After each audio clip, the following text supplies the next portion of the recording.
¿Quién no conoce a Mario Garcés? Tuve el placer de compartir pupitre con él allá a mediados de los 80 en la Universidad de Zaragoza. Ya por entonces despuntaba notablemente por su locuacidad, su rapidez, pero sobre todo por su capacidad de trabajo. Sí, porque sobre todo Mario es un tipo trabajador. No me voy a extender mucho en su currículum, porque si no sería más largo que la propia entrevista. Licenciado en Derecho, diplomado por el Instituto Internacional de Derechos Humanos de Estrasburgo, interventor y auditor del Estado, académico de la Real Academia de Legislación y Jurisprudencia, y numerosos cargos políticos como subsecretario de Fomento, diputado o secretario de Estado de Servicios Sociales. ¿Lo dejo ya? Porque además de todo eso, es autor de más de 80 tratados, manuales y publicaciones de derecho público. He leído en algún sitio que afirmaban que Mario es un político que escribe. Permítanme que disienta, no. Es un escritor que se ha metido en política, y lo digo por su sensibilidad, por su capacidad de escuchar, por su don de gentes, por su imaginación para contar historias en esos ya 7 libros de ficción. Después de 35 años, hoy me encuentro con Mario Garcés, un jacetano que todos consideramos un poco nuestro. Conoceremos las historias de Mario que nadie te ha contado. ¿Cuántas horas duerme Mario Garcés? Pues habría que preguntárselo a las horas, cuántas duermo, ¿no? Pero habitualmente 4 o 5... Confieso que ya después de haber cumplido 50 años la próstata ya está además afectando ya a lo que es mi sueño, ¿no? Pero habitualmente duermo muy poco. Trabajo durante el día, corro. Es una forma de aliviar tensiones a eso de las 11 o 12 de la noche en el Retiro en Madrid. Y a las 12:30, 1 me pongo a escribir. Y estoy escribiendo hasta las 3. Y luego ya me levanto a las 8, por lo tanto 4 o 5 horas. ¿Y cuál es el último libro que ha comprado? El último libro que he comprado va a sorprender, pero lo acabo de comprar hoy aquí en Jaca y era el mío. Y voy a decir por qué. Me voy mañana a Nueva York, quería hacer un regalo a un amigo y como no me voy a poder pasar por casa, lo voy a llevar directamente, ¿no? Y si ya no fuera ese, confieso que he llegado con cierto retraso, pero he comprado Ordesa. Ordesa es la historia del eterno retorno, de cómo se repiten las historias emocionales entre familias, más allá de la ambientación que hay. Y yo estoy viviendo una etapa de eterno retorno ahora mismo y precisamente me venía muy bien leerlo. Nació en... Nací en Jaca, en el año 67, en la calle del Coso, cuando no había hospitales, había matronas, cuando todavía tengo la cama donde nací, donde me imagino que daba mucho mal, era un niño también hiperactivo, llorón, y ahí se conserva la casa, ahí la tenemos, en fin, en la calle del Coso, que ha quedado un poquito ya desmano de lo que es el centro de la ciudad, pero nací hace 52 años aquí. Dígame una balada que le marcó especialmente. Pues fíjate, en aquella época en mi casa se escuchaban muy pocas canciones, no era casa de canciones, ¿no? Pero sí hay una balada, por mi pertenencia al grupo folclórico Alto Aragón, que yo creo que marcó además un hito en la historia de la música y que la interpretamos por primera vez precisamente en Nueva York y en otros lugares, que es Afeito de Nuey, que tiene de verdad reminiscencias con lo que es el carácter y la idiosincrasia del montañés, del Alto Aragonés, ¿no? Por lo tanto, si hay una balada patria, una balada regional, una balada identitaria, ¿no? Es Afeito de Nuey. Mañana se va a Nueva York, pero ahora recomiéndeme un destino de viaje deseado. Vente a Nueva York. Depende con quién. Fíjate, yo he hecho muchos viajes, he viajado mucho y la verdad es que depende siempre con quién. He tenido destinos maravillosos y han sido viajes de pesadilla, teniendo en cuenta las compañías, y luego ha habido viajes que aparentemente no iban a ser de un disfrute personal importante, pero teniendo en cuenta quién me ha acompañado lo he disfrutado. Nueva York suele ser un destino favorito mío, lo he improvisado en 2 días. Y nos vamos con una persona a la que tengo mucho aprecio, 8 días, y a disfrutar de esa ciudad. Tomemos un tono nostálgico, un recuerdo de la infancia que le marcó especialmente por alguna razón. Mi recuerdo es un triciclo. Yo era un niño muy activo, no sabían qué hacer conmigo en casa y decidieron adelantarme y llevarme al colegio de Santa Ana a los 2 años, mientras los niños estaban alineados en bancos y aprendían a sumar, aprendían a restar, aprendían a escribir. Pero iba con mi triciclo. Es verdad que tuve la inmensa suerte de estar con una monja que además de monja era una especie de madre, ¿no? Creo que tenía un instinto maternal, como suelen tenerlo muchas monjas, reprimido, y me convertí en una especie de hijo. Entonces yo iba con el triciclo dando vueltas permanentemente. Tenía 2 misiones: pasármelo bien mientras los demás aprendían, y la segunda era controlar el baño del aula, de tal manera que cuando alguien estaba dentro del baño yo tenía que poner el disco rojo, y si estaba vacío ponía el disco verde. Siempre ponía el disco verde porque era revoltoso ya en aquella época y porque me gustaba enredar, ¿no? Pero yo recuerdo aquello. La verdad es que cuando acabé aquel año el curso La buena de la monja, la hermana Gregoria me dijo, bueno, oye, el año que viene ya tienes que empezar a sumar, a restar, a escribir.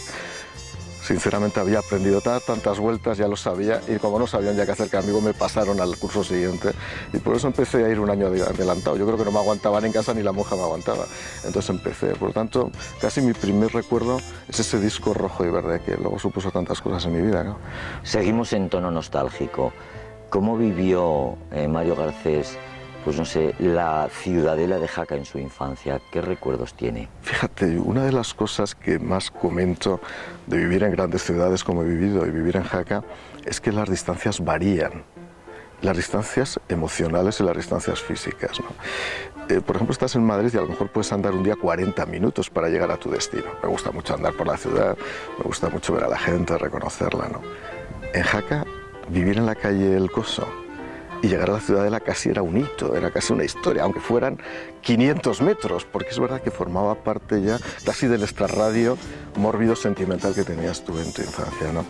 La ciudadela eran varias cosas. En primer lugar era la periferia, donde he jugado tanto, donde veía a los gitanos cazar pájaros, donde veníamos a buscar a los grillos, donde me he roto 2 brazos jugando aquí al lado del seminario, sí, además en un periodo de 2 meses. Y luego lo que había dentro era un misterio para mí. Era el misterio de lo militar.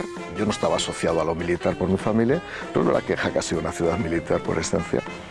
Y luego no sabía lo que había dentro. La primera vez que entré fue con el grupo folclórico Alto Aragón, cuando teníamos que estar aquí en la central, ¿no? En el patio central.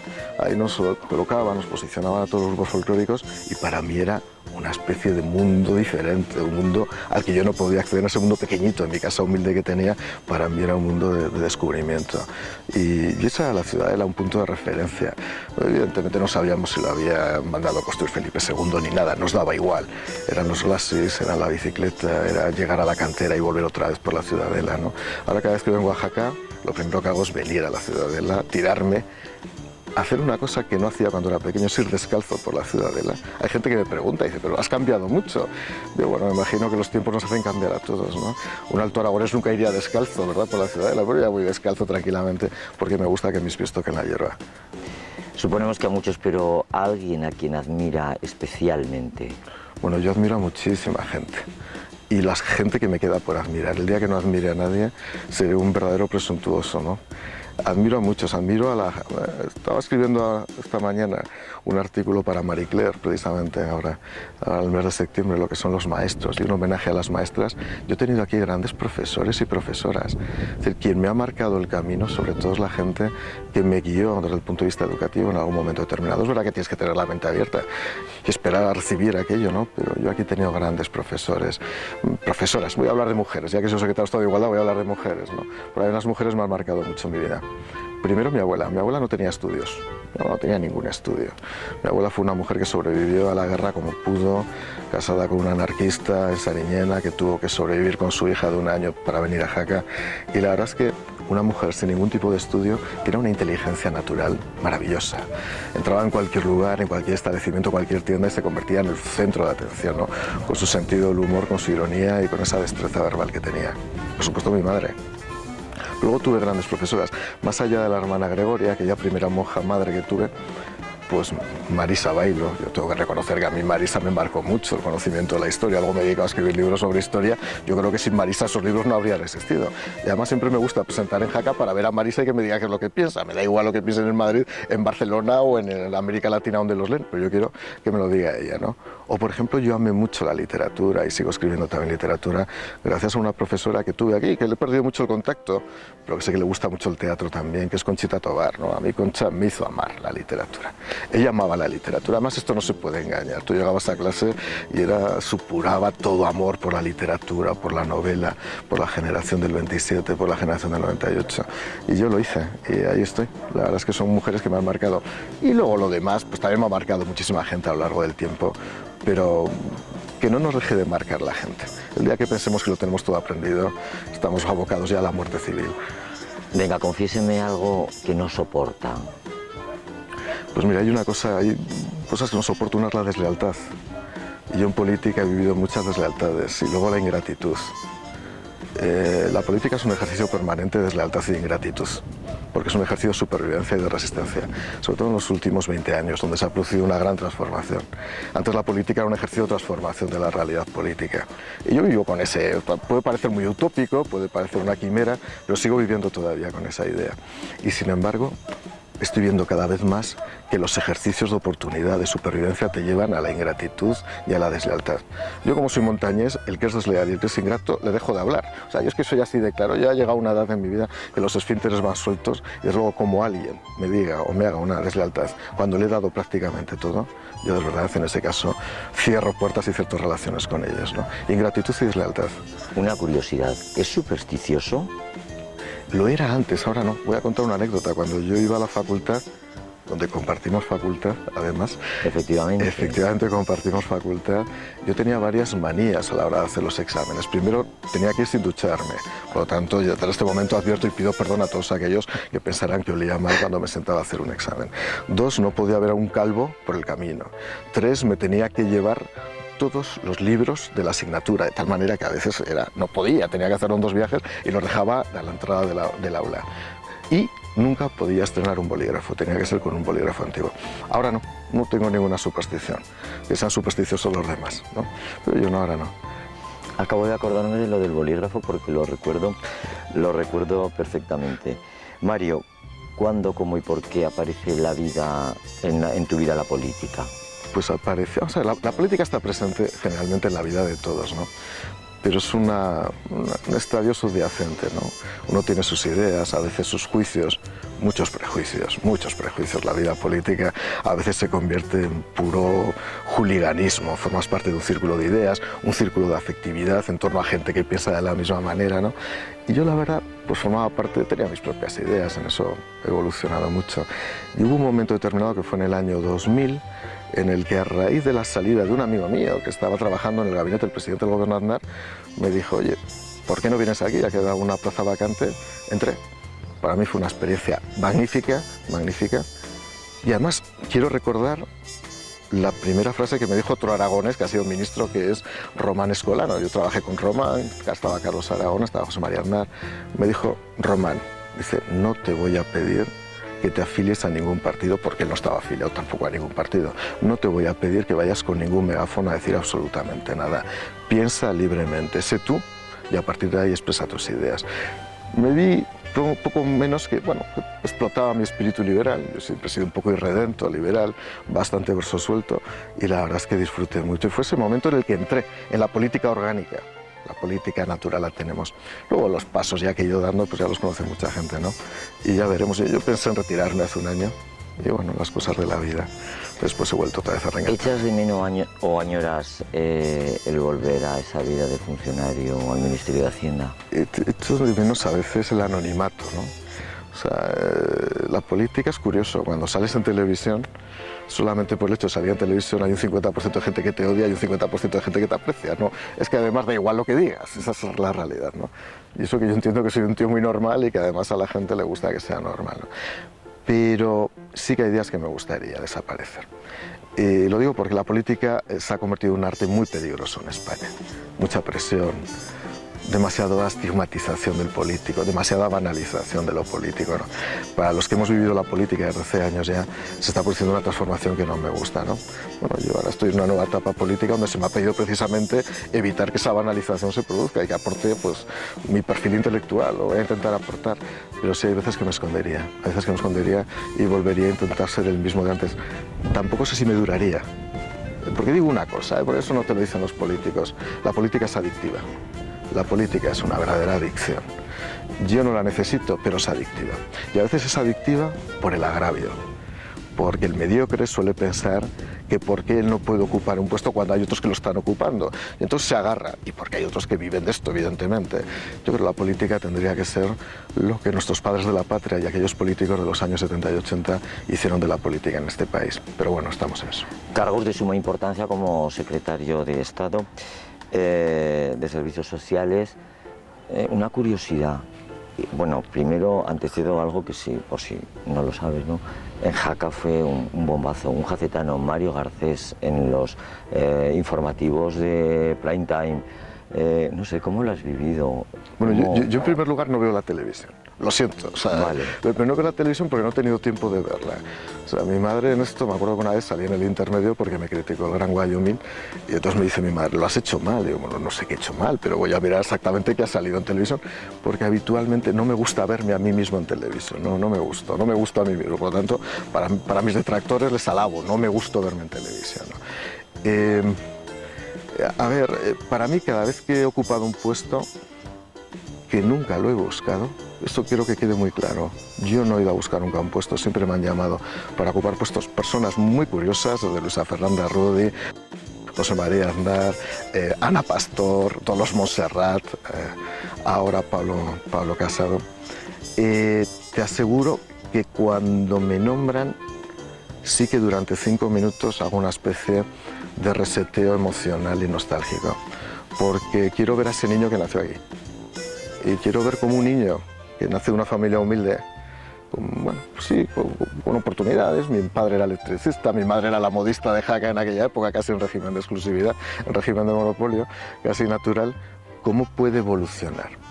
Y eso lo explico muchas veces. Yo creo que yo puedo demostrar humildemente que todo es posible. Es decir, que si te esfuerzas, que si tienes suerte, evidentemente tienes que tener suerte y estar en el momento adecuado con la persona adecuada, pues el espíritu de sacrificio y superación te puede llevar a ocupar estos puestos. Yo siempre he tenido Jaca en el corazón, siempre he tenido Jaca y Huesca en el corazón.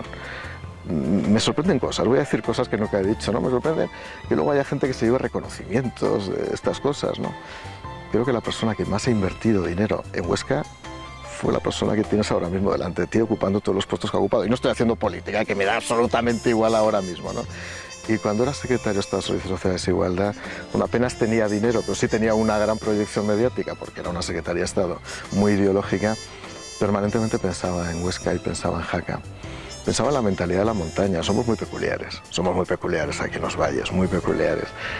Pero ese tesón, esa fuerza, esa fijación, que es fijación real, hasta psicótica, del objetivo, quiero hacer algo, para mí es muy importante. Y siempre que tengo la oportunidad he hablado de Jaca en todos mis discursos. Lo sabe todo el mundo que soy de Jaca.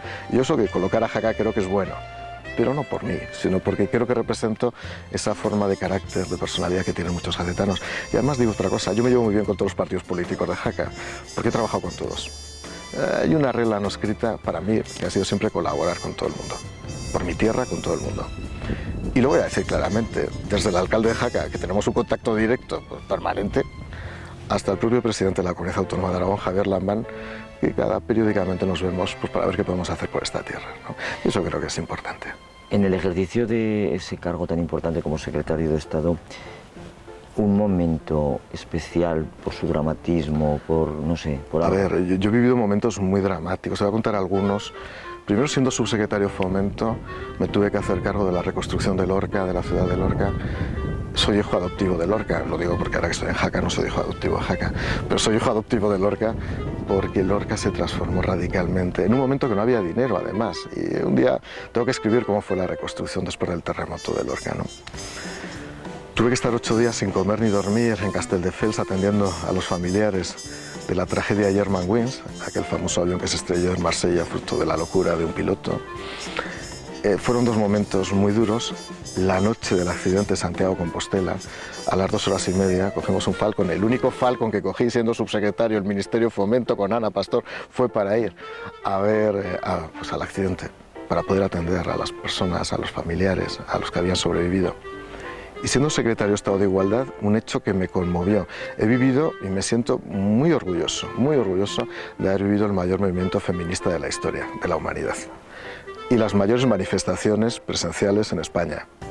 Yo recuerdo que al mes y medio de ser nombrado secretario de Estado me montan una huelga de hambre en la Puerta del Sol. Todos los informativos abrían nacionalmente con la huelga de hambre de las mujeres que querían acabar con la violencia machista en nuestro país, ¿no? Yo es verdad que era un área a la que llegaba un poco desplazado, porque siempre había sido un tecnócrata, siempre había sido consejero de Hacienda, había sido subsecretario, y decidí hacer cosas que estoy convencido que si yo hubiera sido de Unidas Podemos sería ahora un héroe nacional, ¿no? Y es irme a dormir con las mujeres casi todas las noches a la Puerta del Sol. Yo dormía con 0 grados, 1 grado, me iba con mi vaquero, con mi abrigo, dormíamos tendidos, les leía mis libros y luego salíamos a las 2 o las 3 de la mañana con las mantas puestas. Imagínate, un secretario está otro partido político, pero era uno del Partido Popular. Y estas cosas, es verdad que soy el raro del Partido Popular, pero bueno, lo hacía, y lo hacía solo. A los 26 días conseguimos levantar el campamento, coincidiendo con el 8 de marzo del año 2017, coincidiendo con la manifestación del 8 de marzo, y te aseguro que fue un momento donde yo aprendí mucho. Es muy importante conocer el corazón de la violencia, el corazón de las tinieblas, ¿no? De la violencia sobre la mujer, ¿no? Por eso no me gustan muchos discursos que estoy escuchando ahora mismo sobre igualdad, porque son discursos sectarios, doctrinarios. La igualdad es muy importante en este país y tenemos que seguir avanzando constantemente. Me quedo con esas noches. Bueno, se llegó a decir de todo, voy a contar anécdotas, incluso que había pasado de todo con las chicas. Te voy a asegurar que no, que un secretario de Estado no lo hace y que con 2 grados o 3 grados bajo cero no se hace absolutamente las tiendas de campaña de la Puerta del Sol. Jaca en el corazón, en estos momentos diputado por la provincia de Huesca en el Congreso. No sé, ¿hay algún reto que tiene Mario Garcés en su cabeza para esta tierra? Hay un reto, hay muchísimos retos, muchísimos retos. Cuando subo por la 23 y veo los túneles inaugurados y veo que alguien dice que los ha inaugurado ellos ahora, bueno. Y además yo reconozco una cosa, es un trabajo continuado de todos los gobiernos, ¿eh? La 23 y la 21 hemos tenido la inmensa suerte de que ha habido un secretario de Estado aragonés y un subsecretario aragonés de 2 partidos políticos diferentes. Me gustaría que lo reconocieran también ellos, pero yo creo que eso es muy importante porque eso nos da continuidad. También voy a contar algo que muy poca gente sabe. A los 2 o 3 días de ser nombrado subsecretario del Ministerio de Fomento, me llamó Marcelino Iglesias. Llamadas sorprendentes para darme la enhorabuena y decirme: Mario, te lo quiero aconsejar con todo el cariño del mundo porque te tengo aprecio. Trabaja en la 21 y en la 23, ¿no? En el fondo, insisto, que nuestros objetivos políticos, aunque seamos de diferentes partidos políticos, enfocan siempre a la tierra. Pero hay algo que se me ha quedado pendiente. Y puse el dinero y desapareció. Desapareció porque con las restricciones presupuestarias desapareció la rúbrica presupuestaria que es la reapertura del Canfranc. Hay un punto irracional, confieso que hay un punto irracional y emocional, hasta mórbido también, ¿no? En la inauguración, en la reapertura del Canfranc, ¿no? Pero creo que es por muchas razones. Primero porque Aragón lo necesita, pero sobre todo porque España lo empieza a necesitar también. Un enclave en el centro de los Pirineos que una Europa con España, con la península ibérica, es muy importante, teniendo en cuenta las tensiones nacionalistas que tenemos a ambos lados. Y ya no por esas señoras que me paran en la calle en Jaca o en Canfranc y me dicen: Mario, yo fui en el tren. Yo no llegué a ir, podía haber ido. Yo utilizo el canfranero, a mí la gente me pregunta, es que yo no conduzco. Entonces a mí me preguntan: ¿pero tú cómo subes? Pues en tren. Pues subo en el canfranero a Jaca o cojo el autobús cuando llego después del tren, lo cojo en Zaragoza y no pasa nada. La gente se sorprende porque me ven los autobuses, digo, porque yo no he conducido en mi vida. Y la reapertura del Canfranc, ya digo, no solo por razones emocionales, por el sentimentalismo aragonés, sino por razones ya casi de justicia histórica y de necesidad histórica de futuro. Venga, dígame una fecha, un año en el cual, por ejemplo, la A23 Jaca-Huesca estará completamente terminada. Mira, tengo una regla que me enseñó Ana Pastor, es no decir fechas. O sea, yo soy hijo de Ana Pastor. Desde el punto de vista político, si tengo una maestra en política es mi buena amiga Ana, ¿no? Ahora coincidimos como diputados en el Congreso, ¿no? Ana nunca decía fechas, pero tú sabes, si dices una fecha te pilla, ¿no? Y además porque depende de múltiples factores, ¿no? Yo lo único que pido es que haya presupuestos. Y si hay presupuestos habrá capacidad de seguir avanzando, ¿no? Por lo tanto, vamos a trabajar para hacerlo cuanto antes. Ahora bien, voy a recordar también, hablando de nostalgia, cuando yo me iba a examinar al Conservatorio de Música de Zaragoza, tenía que bajar en un coche, nos costaba aproximadamente llegar a Zaragoza unas 3 horas y media. Tenías que ir por Monrepós o por Santa Bárbara y cuando llegábamos a una de las cumbres ya habíamos vomitado 2 veces en el coche, con aquellos olores de Barón Dandy que había, cómo olían de mal los coches, ¿no? Yo ahora, de verdad, coges y en 1 hora y 25 estás en Zaragoza y cuando estén los túneles y esté todo acabado será en 1 hora y cuarto, 1 hora y 10 minutos, ¿no? Nos hemos convertido en personas muy exigentes, los aragoneses somos muy exigentes, bueno, todos los españoles somos muy exigentes, pero sí que me gustaría también, aquellos que empezamos a tener la memoria de la piedra, la memoria histórica, recordar cómo eran nuestros viajes hace 40 años y cómo son ahora y cómo hemos cambiado gracias, entre otras cosas, al esfuerzo democrático de tantas generaciones de políticos y del esfuerzo que han hecho muchos aragoneses porque Aragón sea una tierra mejor. Hablaba de la fidelidad que le guarda a ese niño que nació en Jaca. Pero ¿cómo se ve Mario Garcés dentro, pongamos, de 25 años? Hace poco le decía a Manuela Carmena, digo, Manuela, nos vamos a ver en el retiro paseando a 100 años tú y yo, ¿no? Porque dentro del año 2060 en España habrá 100.000 personas, no, 200.000 personas con más de 100 años. Esto está cambiando. Yo también lo comento, cuando éramos jóvenes, seguimos siendo jóvenes, pero cuando éramos un poquito más jóvenes, en los años 70, 80, cuando alguien alcanzaba los 50 años, era decrépito, era mayor. Una de las cosas grandes que ha hecho este país es la ley del divorcio, lo hizo un tío del PP, yo no tengo ningún problema. ¿Por qué no había divorcio hace años? Porque la vida era de 40 años, es que no había posibilidad. Cuando iniciabas un proyecto de vida, pues es que no se rompía y evidentemente había otro tipo de convicciones, ¿no? Fíjate, voy a contar una cosa. Estos días que se ha constituido el Congreso de los Diputados, mi compañera de escaño es Marimar Blanco. Yo le decía a una buena amiga, fíjate, yo recuerdo la manifestación con ocasión del asesinato de su hermano Miguel Ángel Blanco hace 21 años. Yo recuerdo que estaba en Zaragoza con un niño recién nacido, con mi exmujer, que entonces era mi mujer. ¿Quién me iba a decir a mí 21 años después que yo iba a estar divorciado, que iba a estar en política y que además iba a estar sentado al lado de Marimar Blanco? La vida cambia mucho, por lo tanto no sé lo que va a ser de mí. Lo que quiero es que sea para mejor y que la gente a la que quiero y a la que aprecio, y a los que no también, les deseo lo mejor también y sobre todo que este país mejore. Estamos viviendo un momento complicado y hay que mejorarlo. Hemos concluido el cuestionario, pero ¿hay alguna pregunta, algún aspecto, algún tema que le gustaría añadir o ser preguntado? Me has preguntado prácticamente por todo. Incluso pensaba que ibas a preguntarme por las mujeres, estas cosas, y nada, pero por mi vida sentimental, que debe dar mucho de sí. No, la verdad es que no. Fíjate, yo creo que somos un producto permanente de dónde hemos nacido, de dónde nos hemos educado, de qué amigos hemos tenido o no hemos tenido, de nuestros traumas. Porque todos hemos pasado muchos traumas también. La felicidad completa no existe y hemos aprendido. Y fíjate, cuando Pablo Casado me llama para participar en el proyecto, me dice, te veo en una edad de madurez brutal ahora, de esas buenas, ¿no? Digo, no lo sé, si es física, si es de otro tipo o es intelectual, no lo sé, pero yo me siento bien ahora, estoy bien. Me gustaría volver atrás muchas veces para corregir mis errores. Yo he cometido muchos errores. Yo no soy infalible, ni siquiera el Papa es infalible, y eso lo ha reconocido ya la doctrina de la Iglesia, ¿no?